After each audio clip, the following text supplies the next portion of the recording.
Welcome to Nisha classes at UK. Ancient history हम आपको पढ़ा रहे हैं और जैन और बौद्ध धर्म के बाद अब किसका नंबर आता है? आपका महाजनपदों का नंबर आता है। और पहला कौन सा है सबसे प्रमुख? वो होता है मगध महाजनपद। उसमें भी सबसे मुख्य कौन है? आपका मौर्य साम्राज्य, चंद्रगुप्त मौर्य आता है। तो स्टार्टिंग कहाँ से होती है ये मगध महाजनपद में? सबसे पहला वंश आपका आता है हर्यक वंश। तो इस हर्यक वंश का संस्थापक कौन था? बिंबिसार। और बिंबिसार को क्या कहा जाता था? श्रेणिक कहा जाता था। ठीक है। अब थोड़ा मीडियल हिस्ट्री का वेटेज जब कम हो गया है तो एंशिएंट ज़्यादा पूछा जाने लगा है, तो डीप नॉलेज होना भी बहुत ज़रूरी है। दूसरा क्वेश्चन देखते हैं, बिंबिसार ने किस नगर का निर्माण कराकर उसे राजधानी बनाया? तो बिंबिसार ने राजगृह का निर्माण करके उसे अपनी राजधानी बनाया। तो राजगृह नगर का निर्माण किसने कराया? बिंबिसार ने। तीसरा क्वेश्चन देखते हैं, बिंबिसार किस धर्म का अनुयायी था? तो बिंबिसार था आपका बौद्ध धर्म का अनुयायी। बहुत ज़्यादा पूछे जाता है ऐसे क्वेश्चन, किस धर्म का अनुयायी था? तो यह था बौद्ध धर्म का अनुयायी। नेक्स्ट क्वेश्चन देखते हैं, बिंबिसार की हत्या किसने की थी? तो ये जो हम मगध महाजनपद में ये चीज़ें पढ़ रहे हैं तो अभी इसमें चलता जाएगा। गद्दी हत्याने के लिए ये क्या करते हैं? अपने पिता की हत्या करते रहते हैं। तो बिंबिसार की हत्या करता उसका पुत्र अजातशत्रु, और फिर अजातशत्रु की हत्या कौन करता है? उसका पुत्र उदयन। ठीक है। तो बिंबिसार की हत्या करी अजातशत्रु ने और अजातशत्रु की हत्या की उसके पुत्र उदयन ने। अब उदयन किस धर्म का अनुयायी था? तो ये जैन धर्म का अनुयायी था। उदयन ने गंगा और सोन नदियों के संगम पर किस नगर की स्थापना की? पाटलिपुत्र की। तो पाटलिपुत्र की स्थापना किसने की? उदयन ने की थी। बौद्ध ग्रंथों में उदयन को क्या कहा गया है? इसे पितृहंता कहा गया है, यानी पिता का हत्या करने वाला। किसमें कहा गया है? बौद्ध ग्रंथों में। किसे कहा गया? उदयन को। और क्या कहा गया? पितृहंता। जो हर्यक वंश है इसका अंतिम शासक कौन था? नागदशक। और हर्यक वंश के बाद मगध पर किस वंश ने शासन किया? अब आता है आपका शिशुनाग वंश। तो हर्यक वंश पहला है और हर्यक वंश के बाद दूसरा कौन सा वंश आता शासन करने के लिए? यह है शिशुनाग वंश। तो शिशुनाग वंश की स्थापना करता है शिशुनाग, और उसने अपनी राजधानी कहाँ बनाई? तो शिशुनाग ने अपनी राजधानी बनाई थी वैशाली में। ध्यान से देख लीजिएगा, शिशुनाग ने अपनी राजधानी, जिसने शिशुनाग वंश की स्थापना की, अपनी राजधानी कहाँ बनाई? वैशाली। आगे फिर राजधानी बदलेगी इसमें। नेक्स्ट देखते हैं कालाशोक। कालाशोक जब हम आपको बौद्ध संगीतियाँ पढ़ा रहे थे वहाँ पे भी ये नाम आया था। तो ये कालाशोक जिसके शासनकाल में वैशाली में द्वितीय बौद्ध संगीति का आयोजन हुआ। तो कालाशोक के काल में कौन सी बौद्ध संगीति हुई? द्वितीय। कहाँ भी? वैशाली में।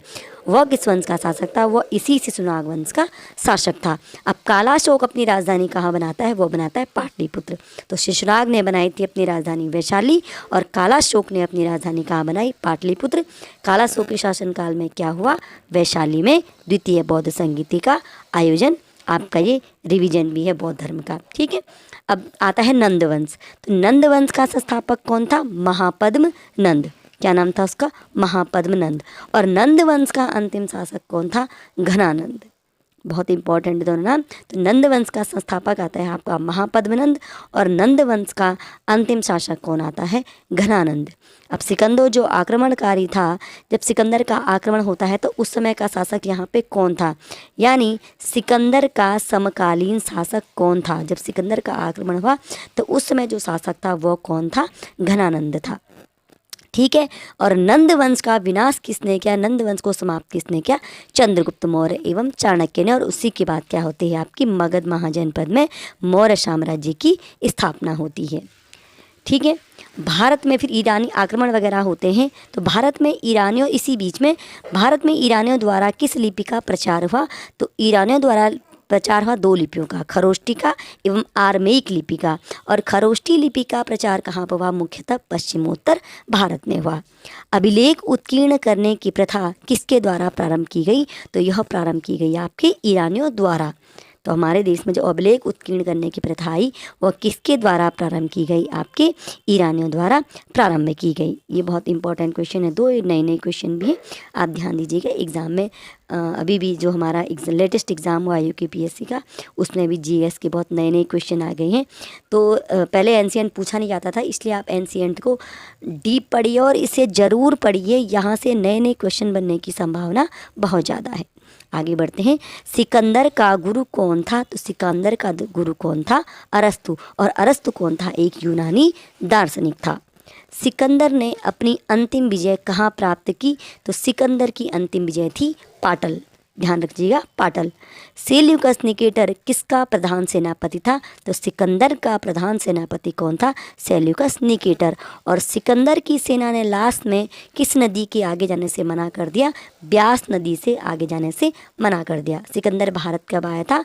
326 ईसा पूर्व में। अब है वितस्ता का युद्ध या हाइडेस्पीस का युद्ध किसके बीच हुआ? सिकंदर और पोरस के बीच। और कहाँ पर हुआ था? झेलम नदी के तट पर। झेलम नदी को ही वितस्ता कहा जाता है।